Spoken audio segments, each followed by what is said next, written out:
So कसे आहात सगळेजण?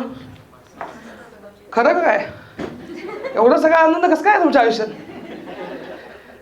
ठीक आहे बरं चाललंय ना आतापर्यंत शो? आता पुढे माहित नाही मला. हा ते म्हटलं ते बरोबर आहे, माझा आवाज जरा नाजूक आहे, सगळ्यांना अंदाज आला असेलच. काय होतं, बऱ्याच जणांना मी ओला बुक करतो. ओला बुक करतो याच्यात काय जोक आहे रे? का हसायची इतकी घाई झाली तुम्हाला? तर एकदा ओला बुक केली, ओलाचा ड्रायव्हर आला खाली, मला फोन केला, हा मॅडम मी लोकेशनवरती आलोय. म्हणलं एवढ्याशा ह्याच्यानं कुठं ऑफेंड व्हा. हां मी खाली जाऊन बसलो, OTP सांगितला, हा माणूस तिथेच उभा. म्हणलं रे चल, म्हणलं नाही मॅडम येतात ना. म्हटलं ती मॅडम मीच आहे. हा माझा बायको पार्वती, तू चल.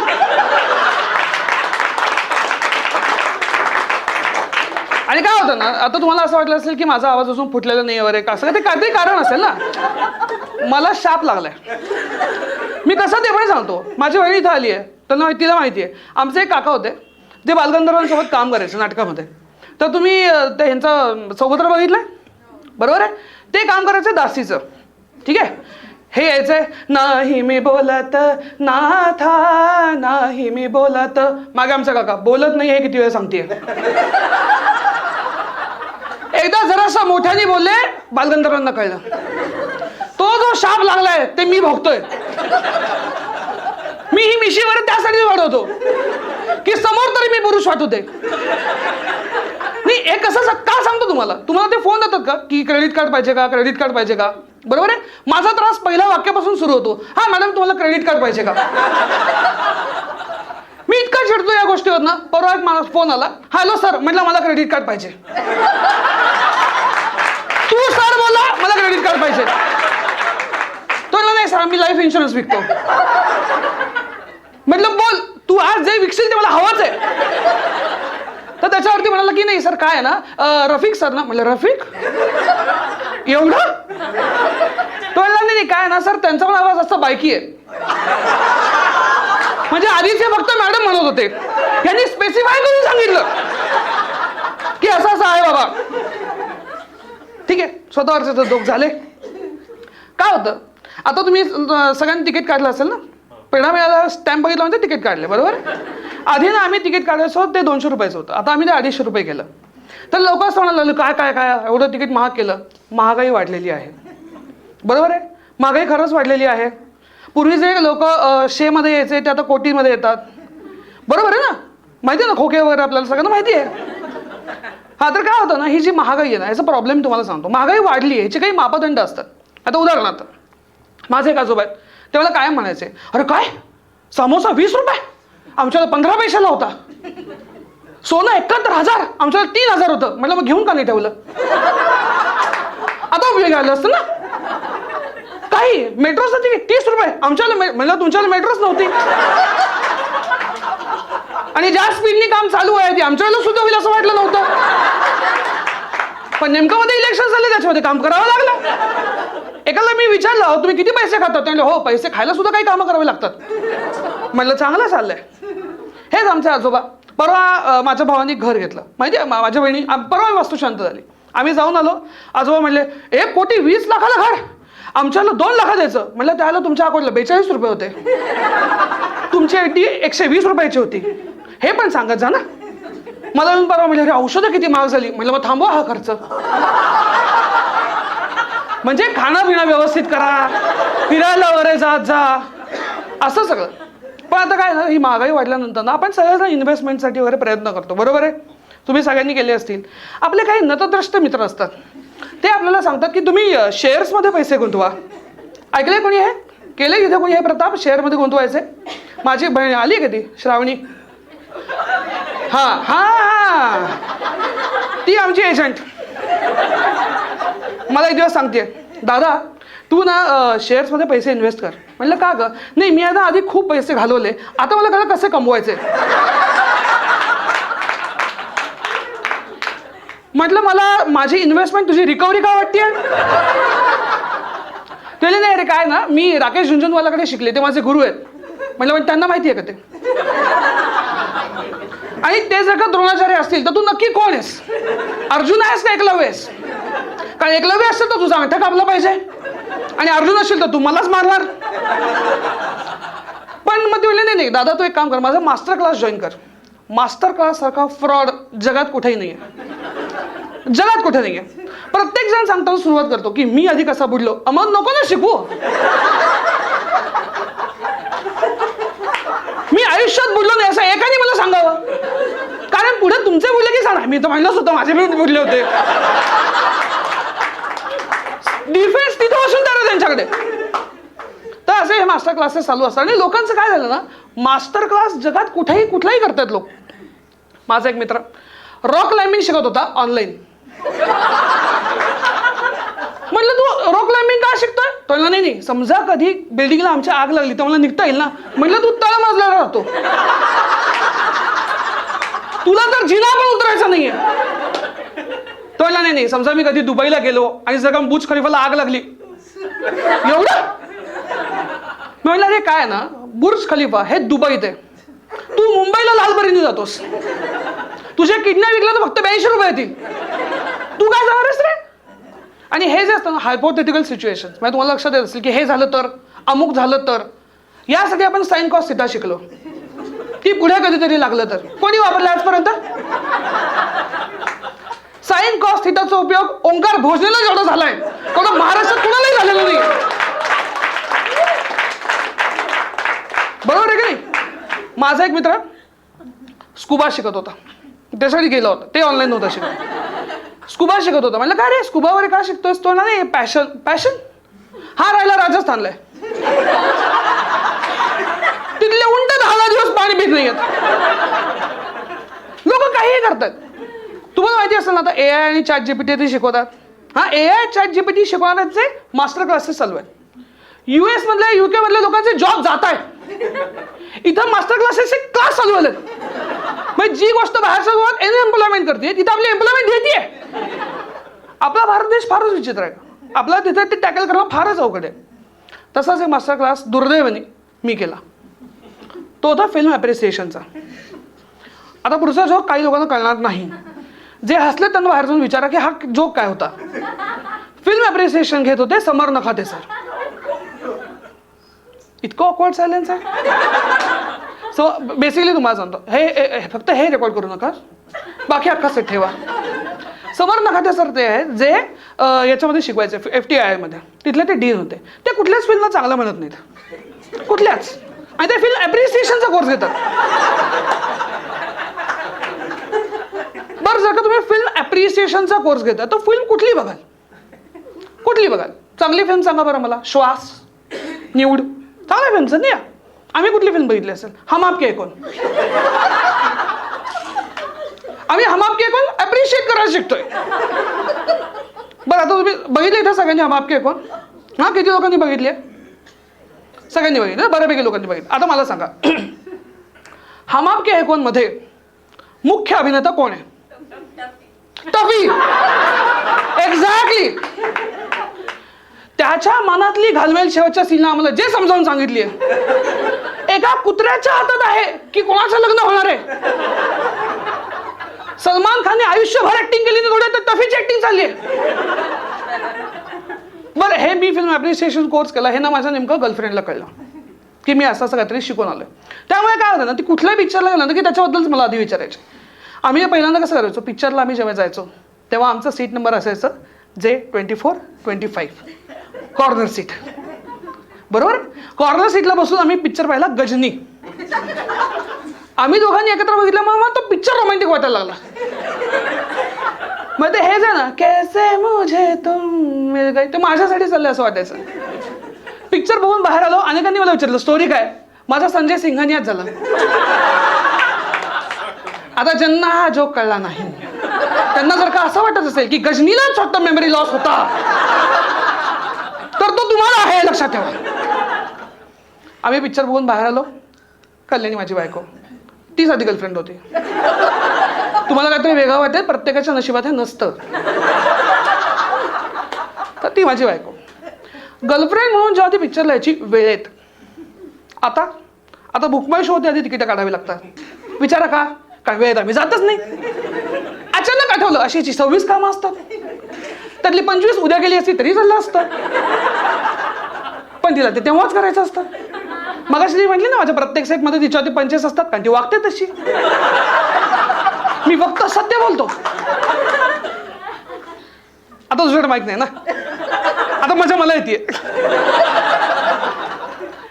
आणि होतं काय ना, मी असा चित्रपटाचा रसिक आहे की मला मुकेशला कॅन्सर का झाला, जिंदगी यू यू करने में नहीं है, हे सगळं बघायचं असतं. म्हणजे उशिरा जायचं, लोकांच्या मांड्यात उडवत जायचं, एखाद्याच्या मांडीत बसायचं, हे मला करायला आवडत नाही. मला पहिला फ्रेम पासून पिक्चर बघायचा असतो. पण हिच्याशी लग्न झाल्यानंतर मला ते आयुष्यात जमलेलं नाही. आणि आता हिचं कसं आहे, आता गजनीच्या वेळेला कसं होतं, आम्ही गर्लफ्रेंड बॉयफ्रेंड होतो ना. आता तिला काय, मी ॲप्रिसिएशनचा कोर्स केल्यामुळे तिला शंका खूप असतात. म्हणजे आम्ही पिक्चर बघितला पावनखिंड बघितला सगळ्यांनी. दुसऱ्या फ्रेम पासून सुरुवात, हा सरदार कोण आहे, तो सरदार कोण आहे. म्हणलं आपण दोघं एकत्र आलो का, मी आता वर्षच बघतो ना. पहिल्या वर्षापासून खिंडीत जेव्हा ते लढायला लागले तेव्हा त्यांना गोळी लागणार होती ना. म्हणलं आता 2 मिनिटं तू थांबली नाहीस तर मीच गोळी घालेन तुला. काय नेमकं याच रील कापतील, मग माझीच कापतील. त्यावेळेला खिंडीमध्ये 2 जण लढत होते, एक बाजीप्रभू आणि एक मी. ज्याचा मुंडका उडतोय हा कोण होता, ज्याचा मुंडका उडतोय हा कोण होता, एवढंच सांगतो मी तिला. थोड्या वेळानं मागचे लोक म्हणायला लागले दिन दिन दिन. म्हणलं मुघल, ते म्हणले नाही नाही तुझी परिस्थिती सांगतोय, दिन दिन. बरं, त्या पिक्चर नंतर आम्ही बघितला मणिकर्णिका. मणिकर्णिका माहितीये पिक्चर तुम्हाला, असे पिक्चर होऊन गेला मध्ये. त्याच्यातली हिरोईन आता आमदार आहे, सॉरी खासदार आहे. हो हो, एखादं पंपल माफ करा लगेच. खासदार खासदार हो, तर खासदार येते आता तिथले. ठीक आहे, आम्ही पिक्चर बघायला सुरुवात केली पहिल्या सीन पासून. हा शब्द, आता हे तर मध्य प्रदेशातले, इथलं मराठ्यांमधले मला फारसे माहीत नव्हते, फारसे काही माहिती होते, नाही तर मला हाच रील नेमका कापतील. आणि मग तिथं सुरुवात झाली, हा कोण आहे तो कोण आहे. फिल्म 2 मिनिटं थांबली, मणिकर्णिका बाहेर आली, माझी झाशी घे पण तू प्रश्न विचारू नको. काय आपण मराठी माणसं ना, इतिहासात चुकांमधून आपण शिकावं हे आपल्याला समजतच नाही. आम्ही बघतो ऐतिहासिक फिल्म एकावर एक. मग मी काय विचार केला, इंटरव्हलमध्ये हिची बडबड जर का ही अशीच चालू राहिली तर मला पुढचा पिक्चर बघता येणार नाही. म्हणून आम्ही पॉपकॉर्न घेतले. तर आम्ही गेलो होतो PVRला पॉपकॉर्न साधारणतः आंघोळ करायला देतात. आम्ही 2 जण बसलो, पॉपकॉर्न खातोय. सेकंड हाफ अख्खा आम्ही पॉपकॉर्नच खात होतो. आणि गंमत म्हणजे तेच इंटरेस्टिंग होते, पिक्चर तर बकवासच चालू होता. बरं, तो पिक्चर बघितला. त्याच्यानंतर आम्ही कांतारा नावाचे पिक्चर बघितला. कांतारा बघितला इथं कोणी? आता ज्यांना माहीत नाही आहे त्यांना मी सांगतो, मी मूळचा साऊथ इंडियन आहे, त्यामुळे मला कन्नड समजतं. ते दादा माताडले की बरांगीला एवढं एक वाक्य माझं पाठ आहे, म्हणजे समजतं पण मी बोलू शकत नाही. तर त्या पिक्चरचा त्या डिरेक्टरचा काय प्रॉब्लेम मला समजत नाही. 95% फिल्म जी आहे ना ती हिंदीत डब केली आहे, 5% फिल्म जी आहे ना ती त्याने कन्नडच ठेवली आहे. सो जेव्हा तो कन्नड बोलतोय कोणती होती कोणती होती हो ही मला विचारते, हा काय बोलला, आता तो काय बोलला हे सांगत असतो, तो ऍक्च्युली आता जे बोलतो ते माझं मिस व्हायला लागलं.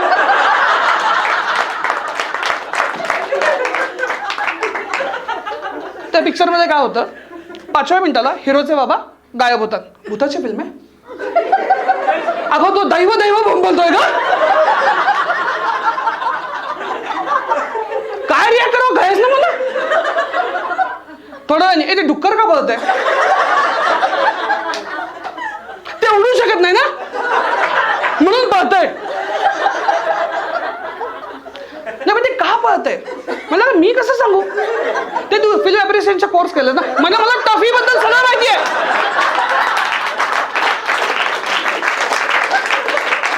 डुकराबद्दल मला काही माहिती नाही बाबा. घरी गेल्यानंतर लोकांच्या कानात वाजतंय वराह रूपम, माझ्या कानात हे काय आहे ते काय आहे डुक्कर काप, हे चाललंय. या 3 फिल्म बघून माझा एक कोर्स कम्प्लीट झाल्यानंतर मी असं ठरवलं की आता हिला खूप प्रश्न पडतात ना, मग आपण एकदा आधी पिक्चर बघून यायचा.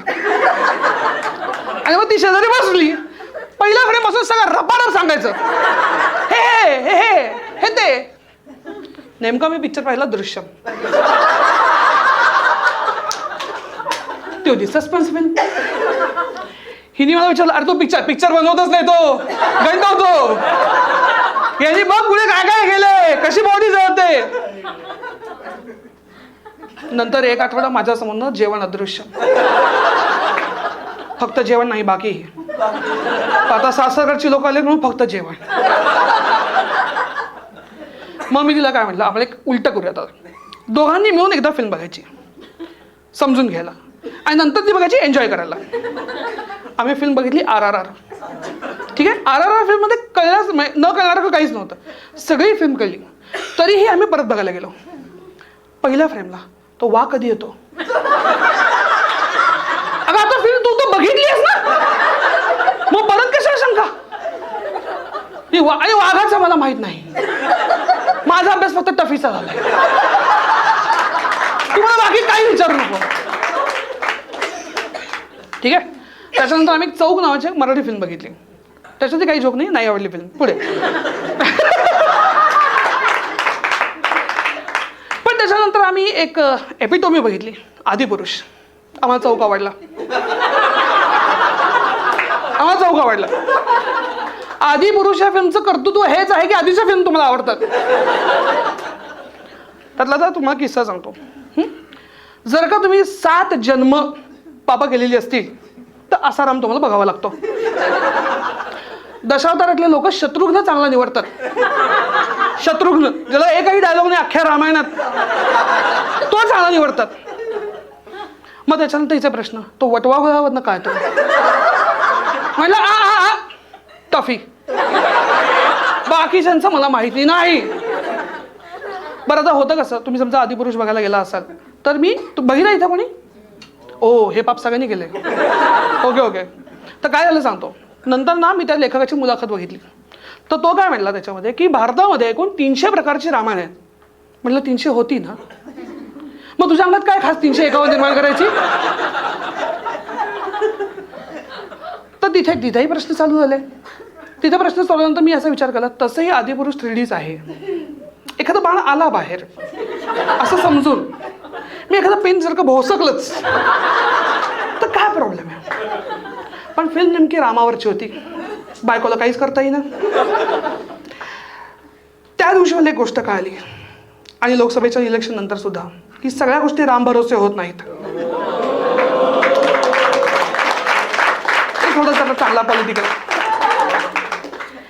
मग या सगळ्या पिक्चरचा इतिहास झाल्यानंतर आम्ही असं ठरवलं की आता आपण एक पिक्चर बघूयात आणि थांबूयात. पिक्चर होता ओपनहायमर. तिथं थांबावंच लागणार होतं ना, करणार काय. आम्ही दोघं जण चाललोय, जिन्यातनं आम्ही वरती चाललोय. ती मला म्हणे अक्षय अरे मी स्वेटर आणायला विसरले. मला 5 मिनिटं थांब, बॉम्ब स्फोट होणारच आहे, गरम वाटेलच. आम्ही ओपनहायमरला गेलो. आता ओपनहायमरला मला 3 गोष्टी घेऊन जायला लागतात. एक डिक्शनरी, एक फिजिक्सचं पुस्तक, एक तिसरं म्हणजे बायको. फर्स्ट हाफ अख्खा झाला. फर्स्ट हाफमध्ये कल्याणीने मला काहीही विचारलं नाही. आम्ही इंटरव्ह्यूला पॉपकॉर्न घ्यायला गेलो. मी त्याला म्हणलं काय झालं, तू काहीच का विचारत नाही आहेस. ती म्हणली मला समजतं की तुलाही काही कळत नाही आहे.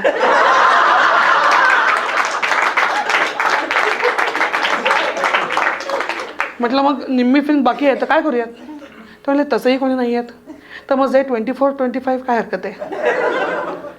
सो फिल्म ॲप्रिसिएशनचा कोर्स केल्यानंतर एक गोष्ट मला नक्की कळालेली आहे की बायकोसोबत कसा पिक्चर करायचा याचे मास्टर क्लास आता मी सुरू करेन. तर जाता फक्त एनरोल करून जा. Thank you so much guys, that was my time.